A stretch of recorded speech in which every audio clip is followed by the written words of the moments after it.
बिस्मिल्लाहिर्रहमानिर्रहीम, अस्सलाम वालेकुम। एक और ज़बरदस्त वीडियो के साथ आपका मेज़बान सुहेल दी आयरन जाफरी एक मरतबा फिर से आपकी खिदमत में हाजिर है, इसी उम्मीद, यकीन और दुआ के साथ कि आप लोग जहाँ पर भी होंगे बिल्कुल ठीक ठाक होंगे। जनाब, काफ़ी ज़्यादा कमेंट्स रिसीव होते हैं, कमेंट्स के अंदर काफ़ी ज़्यादा तनकीद भी होती है, कभी कभार उसमें इंकरेजमेंट्स भी होती हैं और अक्सर औकात उन कमेंट्स के अंदर सवालात भी होते हैं। तो इसी तरह एक भाई ने कमेंट किया था जी वीडियो के ऊपर के डीलर्स हमें अक्सर ये डराते हैं और कहते हैं कि आपने बैलेटिंग में लाजमी जाना है, बैलेटिंग में ज़रूर जाना है। तो क्या बैलेटिंग में जाना बहुत ज़्यादा ज़रूरी होता है? तो इन शॉर्ट भाई का सवाल ये था कि डीलर्स बैलेटिंग के बारे में इतना नज क्यों करते हैं, इंस्टॉलमेंट्स जमा करवाने का क्यों कहते हैं, क्योंकि इंस्टॉलमेंट्स जमा होंगी तो बैलेटिंग में जाएंगे, और क्या वाकई हमें बैलेटिंग में जाना चाहिए या नहीं। तो जनाब, इस पर मेरा आपको जवाब यही है कि आपको बैलेटिंग में जाना चाहिए। डीलर्स आपको बैलेटिंग में इसलिए कह रहे होते हैं कि आप ज़रूर जाएं, क्योंकि आप जब बैलेटिंग में जाते हैं तो आपकी फाइल के ऊपर प्लॉट का नंबर अलॉट हो जाता है, आपका प्लॉट नक्शे पे आ जाता है।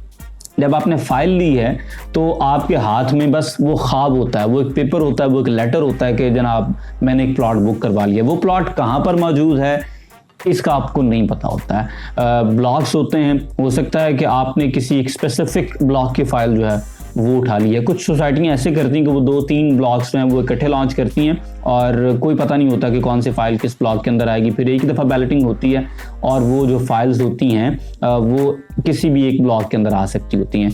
तो इस केस में तो आपको इवन ब्लॉक का भी पता नहीं होता। समटाइम्स सोसाइटीज़ ये करती हैं कि वो एक स्पेसिफिक ब्लॉक की फाइल्स जो हैं वही लॉन्च करती हैं, तो आपको ये तो पता होता है कि उस ब्लॉक के अंदर आपका प्लॉट होगा, लेकिन किस जगह पर होगा, किस गली के अंदर होगा, किस सीरीज के अंदर आपका प्लॉट होगा, उसका आपको नहीं पता होता है। तो जब आप बैलेटिंग में जाते हैं, बैलेटिंग के बाद आपकी उस फाइल के साथ प्लॉट का एक नंबर जो है वो अटैच हो जाता है, तो आपको पता चल जाता है जी कि इस गली में, इस सीरीज में ये मेरा प्लॉट है और इसके सामने कोई पार्क है या नहीं, इसके आसपास कोई स्कूल है कि नहीं, इसके आसपास कोई कमर्शियल है कि नहीं, डबल रोड के ऊपर प्लॉट है, एक्सेस कितनी आसानी है, वो तमाम चीज़ें जो है वो आपको पता चल जाती हैं। और दूसरा उसके साथ साथ जो रीसेल वैल्यू होती है वो फिर लोकेशन के अकॉर्डिंगली बनना शुरू हो जाती है। फॉर एग्जांपल, अगर आपके पास कोई कॉर्नर का प्लॉट है, डबल रोड के ऊपर कोई कॉर्नर है, कमर्शियल के आसपास का कोई प्लॉट है, पार्क फेसिंग अगर आपका प्लॉट है, तो आपके जो प्लॉट्स हैं उसकी फिर जो वर्थ होती है वो डिफरेंट होती है।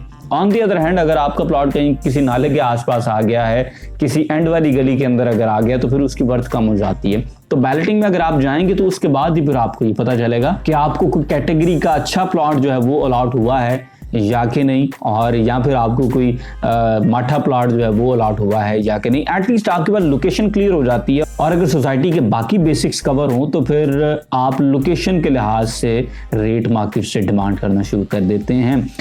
मोस्टली लोग जो हैं वो शायद ये समझ रहे हों कि हमने बैलेटिंग में जाना होता है तो उस पर हमें किस्तें जो हैं वो देनी होती हैं, तो इन किस्तों के अंदर डीलर्स का तो कोई किसी किस्म का कोई प्रॉफिट या कोई उनको फ़ायदा, तो डीलर्स को जनाब सोसाइटियाँ किस्तें जमा कराने पे कुछ भी नहीं देती। मैंने मुख्तलिफ सोसाइटियों को इन दिनों चेक किया है और ऐसी सोसाइटियाँ जो आमतौर पे काफ़ी वाफर मिकदार में समझें कि डिस्काउंट्स देती हैं अपने डीलर्स को और उनको काफ़ी ज़्यादा मराहत भी देती हैं, वो सोसाइटियाँ भी किस्तें जमा कराने पर अपने डीलर को कुछ भी नहीं देती। बुकिंग्स के ऊपर होता है और वो भी आप देखें कि जो डीलर भाई हैं वो काफ़ी बड़ी अमाउंट्स में पैसे लगाते हैं और उसके बाद फिर उनको जो भी डिस्काउंट मिलता है वो डिस्काउंट मिलता है। तो खैर जी, इंस्टॉलमेंट्स पे करने पर डीलर को किसी किस्म का कोई फ़ायदा नहीं होता और डीलर्स आपको इसलिए कह रहे होते हैं कि आप बैलेटिंग में जाएं, क्योंकि आपका जो उस प्लॉट का ख्वाब है वो रियलिटी से एक स्टेप और करीब चला जाता है। जब आपके हाथ में फ़ाइल है तो फाइल समझें कि हवा के अंदर है, सरासर ख्वाब है, और जब उसके साथ नंबर अटैच होता है तो फिर वो चीज़ कम से कम नक्शे पे आ जाती है कि ये मेरा प्लॉट है, यहाँ पर मुझे कभी कोई प्लॉट मिलेगा।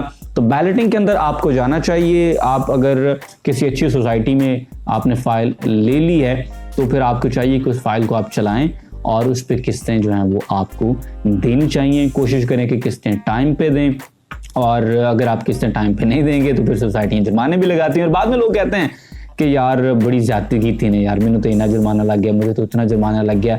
तो मोस्टली होता ही है कि अक्सर लोग रेट अच्छा बन जाने के बावजूद भी किस्तें देने की तरफ नहीं आते और सिर्फ कैलकुलेटर पे करोड़पति अरबपति होने की कोशिश कर रहे होते हैं कि इतनी फाइलें हैं, हर फाइल पे इतना प्रॉफिट है, यार मेरे पास तो इस टाइम 15 करोड़ हो गया, मेरे पास तो 2 करोड़ हो गया। तो वो कैलकुलेटर पे, और फाइलें फिर ऑफ कोर्स हवा में होती हैं, और जब फिर सोसाइटियाँ लगाती हैं जुर्माने उन नॉन पेड फाइल्स के ऊपर, तो फिर ऑफ कोर्स वो बाद में प्रॉब्लम होती है, फिर वो कौड़ियों के दाम बेचनी पड़ती हैं, फिर पैसे जमा करवाने पड़ते हैं। तो सबसे पहले तो जनाब अच्छी जगह पे चीज़ लें, अच्छी सोसाइटी की चीज़ लें, और उसके बाद अगर आपने फाइल ले ली है, अच्छी जगह पे ले ली है, तो फिर किस्तें दें। और मैं एक चीज़ और रेकमेंड करता हूँ कि ब्लाइंडली भी खैर किस्तें ना देते चले जाएं, थोड़ा सा मार्केट वर्थ को भी देखें। अगर मार्केट वर्थ बेहतर हो रही है तो फिर किस्तें आपको देनी चाहिए, क्योंकि अगर आप बिल्कुल ही अन्यवाह किस्तें देते रहें तो प्रॉब्लम ये होता है कि वो फाइल्स जो हैं वो हैवी हो जाती हैं ना। तो अगर वो हैवी हो जाएगी, प्लॉट के करीब करीब चली जाएगी, तो फिर होता ये है कि फिर मार्केट से आपको उसका बायर कम मिलना शुरू हो जाता है। तो मैं अक्सर कहता हूँ कि रियल एस्टेट के अंदर आपको एक हाथ जो है वो अपनी जेब के ऊपर और दूसरा हाथ मार्केट के नब्ज के ऊपर रख कर चलना पड़ेगा, फिर आपको सही में इसका फायदा होगा। तो ये थी जनाब हमारी आज की वीडियो। एक भाई ने पूछा था कि बैलेटिंग में जाने के लिए डीलर अक्सर इसरार कर रहे होते हैं कि आप बैलेटिंग में ज़रूर जाएं, तो क्या हमें बैलेटिंग में ज़रूर जाना चाहिए? और ख़ास तौर पे मैंने इसको इस एंगल से भी कवर करने की कोशिश की है कि डीलर्स को इसमें क्या कोई फ़ायदा होता है या कि नहीं। मेरी किसी बात के साथ एग्री करते हैं तो मुझे कमेंट सेक्शन में ज़रूर बताएं, डिसएग्री करते हैं तो वो भी कमेंट सेक्शन के अंदर आपने ज़रूर बताना है। और वीडियो अगर आपको पसंद आई है तो लाइक करें, शेयर करें, एंड इंशाल्लाह I will see you in the next one. Till then अल्लाह हाफ़िज़।